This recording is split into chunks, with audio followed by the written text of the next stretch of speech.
Salam sejahtera, terima kasih karena bersama dengan saya di Nazlin Unity Channel. Isu paling hangat malam ini ialah satu soalan daripada netizen yang mana saya akan ulas malam ini. Pastinya Anda juga terfikir-fikir, bila agak-agaknya Rafizi akan langgar Anwar? Ini soalan yang paling panas, yang straight to the point, cukup berani dan cukup untuk kita bincangkan. Beranikah Rafizi Ramli langgar Anwar atau bila agak-agaknya Rafizi akan langgar Anwar? Jawaban dia pendek saja, bro. Pendek saja. Paling awal hujung tahun 2025. Paling besar pun dalam pemilihan PKR 2026. Itulah jawaban dia. Mungkin paling awal bila Rafizi akan langgar Anwar ialah pada hujung tahun 2025. Atau paling awal dalam pemilihan PKR 2026. Kenapa itu berlaku? Tapi bro, mari kita pecah 3 fasa yang mungkin langgar Anwar tuh. Ini 3 fasa yang mungkin akan dilanggar oleh Rafizi terhadap Anwar. Fasa yang pertama bro, persediaan di bawah tanah mungkin akan berlaku pertengahan hingga akhir tahun 2025. Atau dengan kata lain, mungkin akan berlaku underground. Jadi, apa pula pendapat Anda semua? Adakah berlaku pergerakan underground? Saudara, sebelum saya teruskan, saya nak kongsi dengan Anda semua satu produk yang paling kami percaya dalam keluarga kami. Produk ini, produk Transfer Factor for Life. Produk ini bukan obat. Saya ulang 15 kali.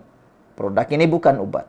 Produk ini adalah produk yang membantu untuk memulihkan daya imun badan kita sehingga 400% dan membantu untuk menjadikan imun badan kita bijak dan pandai. Karena kita kena penyakit, sebabnya paling penting ialah karena imun badan kita yang lemah. Kita juga kena penyakit kerana imun kita yang terlalu bodoh sehingga melawan diri kita sendiri, menyerang diri kita sendiri. Dan kita juga sembuh kerana imun badan kita jadi kuat. Kerana imun badan kita jadi pintar. Apabila itu berlaku, kita jadi sehat. Saudara, apa caranya? Mudah saja. Ambil produk ini, Anda akan sehat melalui peningkatan daya imun tubuh badan kita dan jadi pintar. Jadi siapa yang berminat dengan produk ini, sila lihat nomor telepon yang tertera ini. Baru sebentar tadi saja ada seorang kawan, testimoni beliau daripada Johor, Keluang Johor, menyatakan bahawa selepas mengambil produk Transfer Factor ini, beliau kini lebih sehat dan penyakit gout serta kencing manisnya kini terkawal. Jadi apalagi jangan tunggu sampai terlewat. Ada juga orang yang cerita tentang kaki yang hendak dipotong tapi akhirnya apabila mengambil produk ini imun badannya meningkat, kakinya tak jadi dipotong. Baiklah. Fasa pertama, persediaan bawah tanah. Adakah itu berlaku? Bro, ini tanda-tandanya kalau ia berlaku. Yang pertama, Rafizi jarang bersama Anwar secara terbuka sejak akhir-akhir ini, sebelum pun pemilihan PKR. Selain itu, kenyataan Rafizi juga mula berbeza nada dengan Perdana Menteri, terutamanya dalam isu ekonomi, subsidi dan ketirisan dasar. Rafizi juga aktif semula dalam media sosial, tetapi bukan sebagai menteri, sebaliknya sebagai pendekar reformasi. Kenapa ini penting, bro? Rafizi tidak akan langgar secara direct selagi beliau masih dalam kabinet. Tapi bila ekonomi makin ditekan dan sokongan rakyat makin susut, Rafizi akan mula asingkan diri. Ini fasa diam-diam susun pasukan. Fasa yang kedua, apabila isyarat terbuka, mungkin akan berlaku awal pertengahan tahun 2026. Tanda-tandanya mudah saja, bro. Apabila Rafizi tidak pertahan Anwar dalam isu-isu besar, contohnya kritikan terhadap Anwar dari luar parti. Kedua, beliau mula beri ucapan yang menggugat status quo. Contohnya, reformasi tidak boleh ditangguh lagi. Ketiga, muncul kem tersendiri dalam PKR yang terdiri daripada anak muda, akar umbi urban, dan pengundi celik media mula beri sokongan kuat kepada Rafizi. Tapi ingat bro sekalian, guys, kena ingat, kena alert. Kalau Rafizi sudah mula kritik kepimpinan PKR secara langsung, itu tanda besar dia sudah sedia langgar. Dan fasa yang terakhir, yaitu fasa ketiga, apabila kalau Rafizi betul-betul berani langgar secara terang-terangan pemilihan PKR pada tahun 2026. Inilah klimaksnya bro. Apa macam? Kalau Anwar masih mau bertahan jawatan Presiden PKR, Rafizi mungkin cabarnya secara terbuka. Tapi lebih realistik, Anwar undurkan diri dan Rafizi masuk bertanding jawatan Presiden lawan calon warisan Anwar mungkin Saifuddin Nasution. Kempen Rafizi ketika ini akan berbau pemberontakan, tetapi berselindung di sebalik slogan seperti masa untuk reformasi asli, PKR perlu pemimpin era baru, atau reformasi tak boleh tunggu lagi. Inilah bro, langgar sebenar, tapi licik bukan gaduh.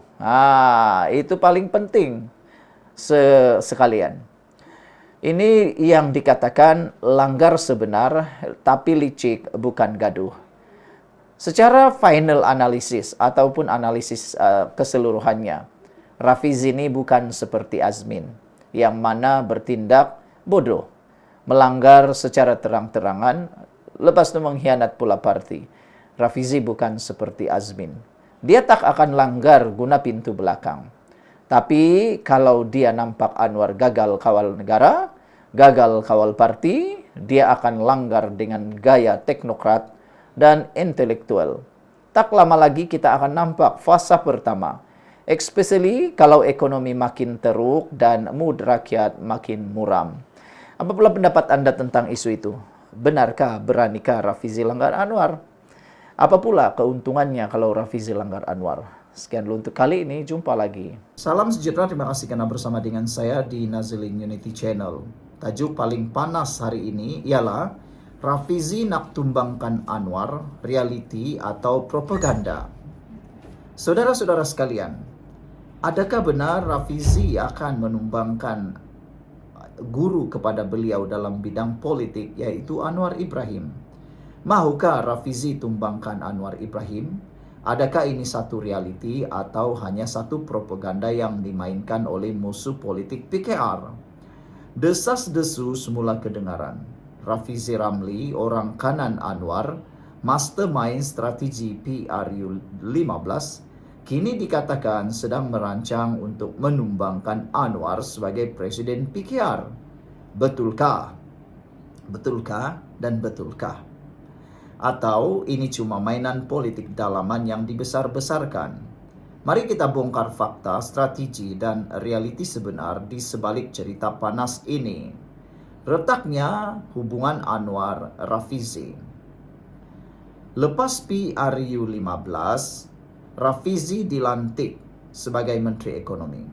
Tapi ramai mula perasan, jarang beliau muncul bersama Anwar dalam sidang akbar utama.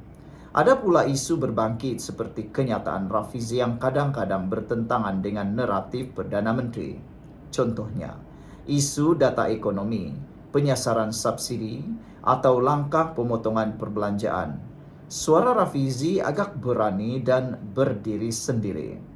Rafizi bukan orang biasa. Ini sudah diketahui ramai. Saudara-saudara sekalian, ini adalah berkait dengan banyak pendedahan-pendedahan lama Rafizi tentang skandal NFC, 1MDB, dan pemilihan PKR 2022. Sebelum kita teruskan, saya nak kongsikan dengan Anda satu produk yang paling saya percaya. Produk ini produk For Life Transfer Factor. Produk ini sekeluarga kami makan karena kami tahu ianya sangat berkesan untuk memulihkan imun badan kami dan memulihkan kami daripada penyakit. Transfer Factor ini menguatkan imun badan kita dan memberikan imun badan kita jadi bijaksana. Kita kena penyakit sebab imun badan kita jadi lemah. Kita sembuh juga kerana imun badan kita yang telah jadi kuat. Dengan produk ini, imun badan Anda akan menjadi kuat lebih daripada 200%. Selain itu, imun badan Anda juga dididik menjadi bijaksana supaya tidak menyerang diri kita sendiri. Pelbagai penyakit boleh menggunakan produk ini untuk menguatkan imun. Apabila imun menjadi kuat, Anda akan sehat dan sembuh daripada penyakit. Ini bukan obat. Jadi jangan takut, lulus KKM halal. Sila hubungi nombor yang tertera, jangan lupa tekan butang subscribe, like dan share. Baiklah, saudara-saudara sekalian, jangan lupa Rafizi bukan pemain politik biasa. Dia naik sebagai pemikir strategik dan pendedah skandal. Dia tak bergantung kepada populariti, tapi pada pengaruh intelektual dan keupayaan mobilisasi digital. Dalam pemilihan PKR 2022, dia tumbangkan Saifuddin Nasution untuk jadi timbalan presiden. Itu sendiri satu isyarat dia bukan yes man kepada sesiapa termasuk Anwar. Adakah Rafizi mahu ambil PKR? Saudara, pertanyaan besar ini, adakah Rafizi mau ambil PKR? Realitinya mungkin iya, mungkin satu hari nanti. Tapi bukan dengan cara menumbangkan Anwar secara drastik. Rafizi sendiri tahu tindakan ekstrim akan memecah belahkan parti. Sebaliknya, beliau mungkin sedang membina laluan peralihan kuasa secara strategik, menunggu masa sesuai apabila Anwar sendiri bersedia berundur. Perbezaan gaya kepimpinan juga muncul antara Rafizi dan Anwar Ibrahim. Perbandingan ini berlaku antara gaya Anwar yang mana karismatik, mass appeal, dan Rafizi pula analektik dan teknokratik. Anwar ialah pemimpin idealisme reformasi 1998. Rafizi pula lambang generasi pasca reformasi yang lebih teknokratik dan data-driven. Perbezaan ini bukan permusuhan tapi perbezaan aliran pemikiran. Namun, jika tidak dikawal, ia boleh menimbulkan ketegangan dalam PKR. Saudara, adakah risiko perpecahan PKR bakal berlaku dalam masa terdekat? Sejarah tahun 2020 menjadi bukti dan menjadi saksi langkah Sheraton dan berlakunya perpecahan PKR. Ketika itu didalangi oleh beberapa pemimpin yang bersama dengan PKR, termasuklah pengkhianatan Zuraida Kamarudin dan juga Azmin Ali. PKR sudah melalui zaman kegelapan semasa langkah Sheraton. Jika sekarang muncul semula kem Rafizi versus kem Anwar, sejarah mungkin berulang. Itu yang paling ditakuti oleh penyokong akar umbi. Cara Anwar mengawal situasi ialah mesyuarat presiden, kenyataan rasmi ucapan pemimpin utama PKR. Anwar sedar risiko ini. Sebab itu, beliau selalu tekankan prinsip kesatuan dan dialog dalaman. Rafizi pun setakat ini kekal dalam barisan kabinet dan masih memegang jawatan penting parti. Tiada tindakan terbuka yang menunjukkan konfrontasi berlaku. Sekurang-kurangnya belum lagi. Inilah yang menjadi berita baik untuk PKR. Belum ada apa-apa perkara yang berlaku. Anwar sedar risiko ini sebenarnya, tapi beliau masih menekankan prinsip kesatuan dan dialog dalaman. Apa yang seterusnya bakal berlaku yang mungkin akan dapat kita jangkakan. Masa depan PKR bergantung kepada pemilihan kuasa yang tersusun, bukan rampasan kuasa dalaman. Jika Rafizi bijak, dia akan menunggu masa, membina pengaruh dan menampilkan diri sebagai kesinambungan perjuangan, bukan pengkhianat. Jadi, saudara-saudara sekalian, Rafizi bukan nak tumbangkan Anwar, tapi dia juga bukan boneka. Kalau tidak dikendalikan dengan bijak, api kecil ini boleh jadi besar. Soalnya, mampukah PKR mengelak krisis dalaman kali kedua? Sekian dulu untuk kali ini. Jangan lupa tinggalkan komen Anda.